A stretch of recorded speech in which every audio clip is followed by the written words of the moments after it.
What's going on? Recently I installed a Rexing V1P 3rd generation dual dashcam on my car, and now that I've gotten to use it a bit, I want to share my review with you. If you want to know how to hardwire this dashcam, be sure to check out my installation video, which I will link in the video description. Let's get to it. First thing I'll mention is that I got the dual version, which means that I opted for the rear facing camera as well. You can get just the main camera if you choose, and the link to both is below. I also got the hardwiring kit you see here because I didn't want to have to plug in the power cable to the car's 12-volt socket. Some of the camera's main features include the ability to record in 4K, dual camera configuration to record 170 degrees to the front and the rear, accident detection, GPS compatibility, Wi-Fi, and supercapacitors instead of internal batteries. This cable here is the USB cable that connects the rear-facing camera to the main camera body. The cable is long enough so that it reaches from the front of the car to the rear and usually gets hidden in the car's headliner, although I opted to route it through the floorboards for reasons I cover in the install video. The small USB cable here will allow you to plug in the camera to your computer to view or copy files if you don't have a card reader. This is the provided cable that plugs into your car's 12-volt socket.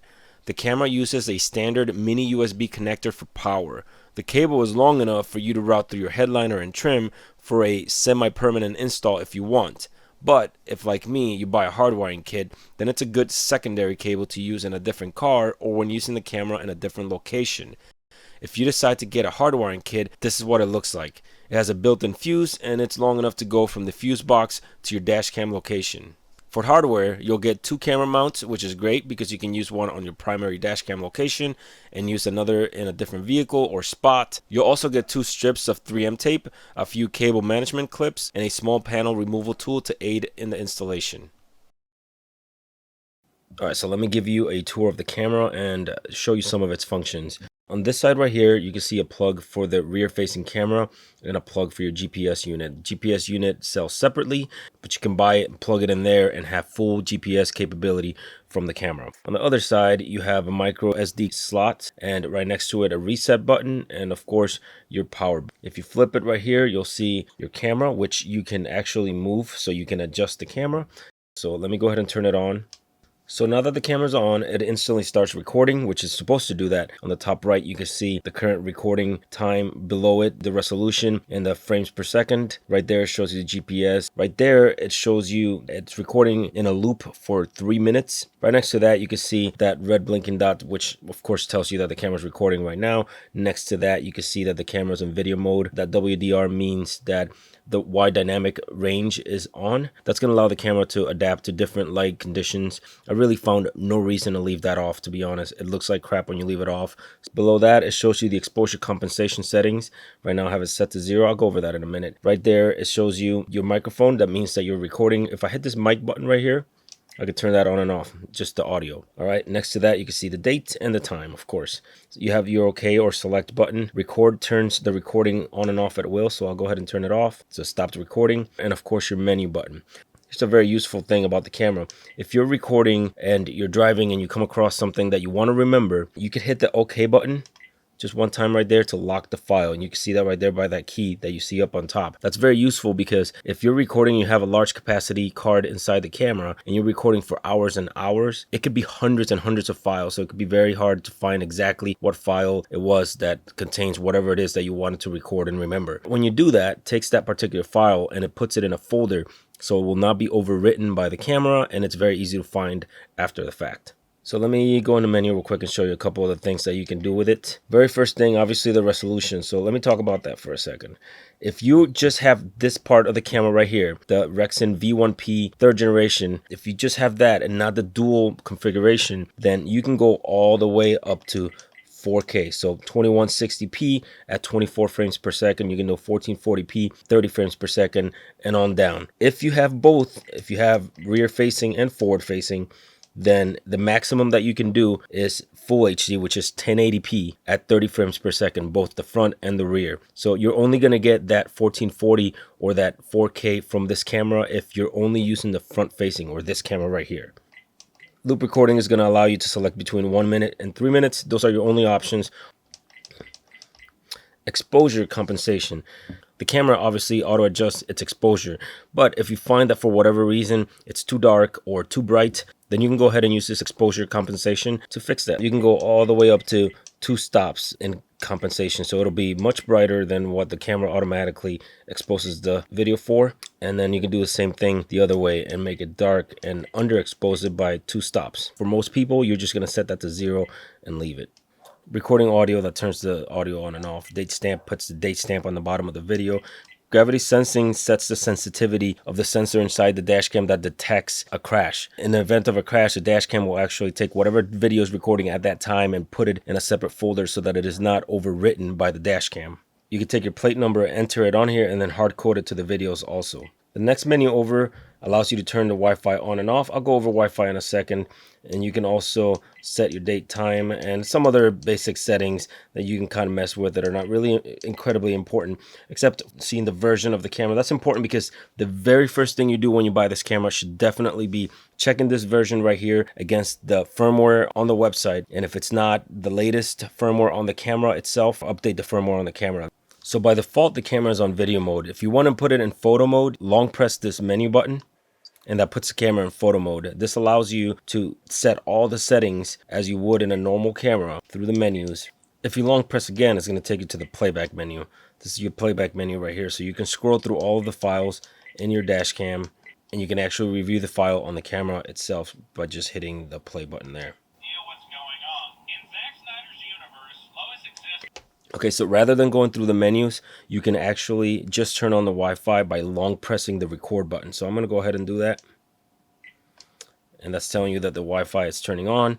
The camera itself is going to generate a Wi-Fi network. So that's the name of the network right there. And then right below it, it shows you the password, which is 1, 2, 3, 4, 5, 6, 7, 8.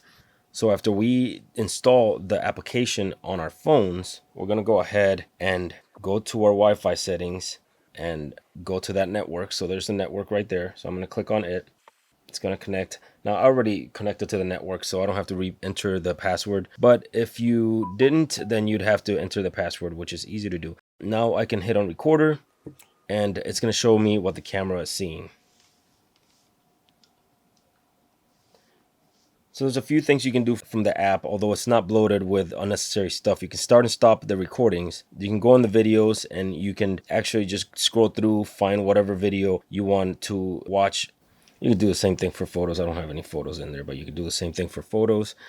Now I can back out of here and I can also change the settings on the camera. One setting that is absent from here that I kind of wish that was on there is the exposure compensation. That would be very useful to have on here, and for whatever reason it's not. Your motion detection, that's on there, but it doesn't work, and that's probably because the camera itself doesn't have motion detection, and I'm going to go over that here in a second. But every other setting here you can actually change. So that's pretty neat. It's a kind of bare bones application. It does what it should do, and it does it well without all the extra junk. I've had this dash cam installed in my car for several months now, and overall I think the camera performs well for its price point. I like how the camera's not overly complicated, and the things that it does well. It would be nice if it recorded dual 4K, but I recognize that that takes a lot of processing power, which would drive the price of the dash cam up, so I'm okay with that. I do wish there were different compression options for us who might use the footage for other purposes.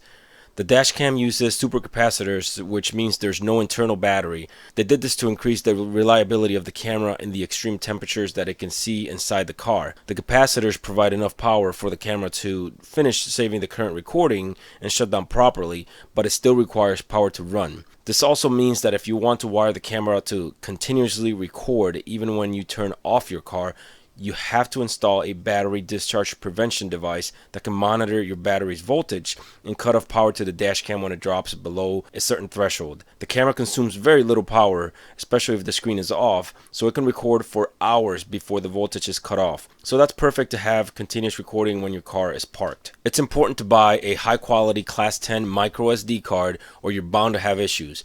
The job of a dash cam is very taxing on the SD card, so this is critical. In my months of use, I haven't had any issues with corrupted files or any random camera bugs. I find the quality of the video produced more than adequate, especially at the price point of the dash cam.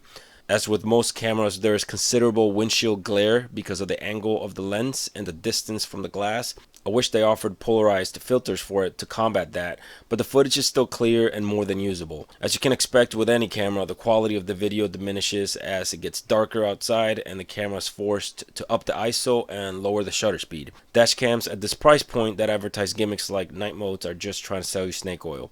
So while I'm waiting at this light, I wanted to speak real quick. I'm speaking in a conversational tone. I just wanted you to hear what the sound quality sounds like from the camera. It's adequate for most purposes. I mean, you could hear noises from the outside. If they're loud enough for you to hear them, the camera's going to pick them up also. The built-in screen is not of the highest resolution, but adequate for occasional use and to glance at it and see the status of the camera. There's no way of knowing if the camera is recording without looking at it. It does have an audible indication that it's on, but not that it's recording, and that's unfortunate because it would have been something very easy to design into it. Maybe we'll get it through a firmware upgrade. In closing, I find this a very worthwhile investment and a necessity to protect yourself. I don't think I made many compromises with this particular model. I do wish I'd gotten the built-in GPS model instead, but luckily I can buy that separately when I'm ready.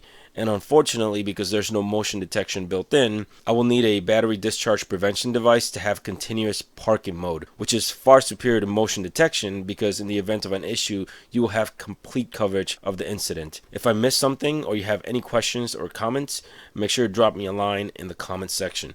Thanks a lot for watching and take care.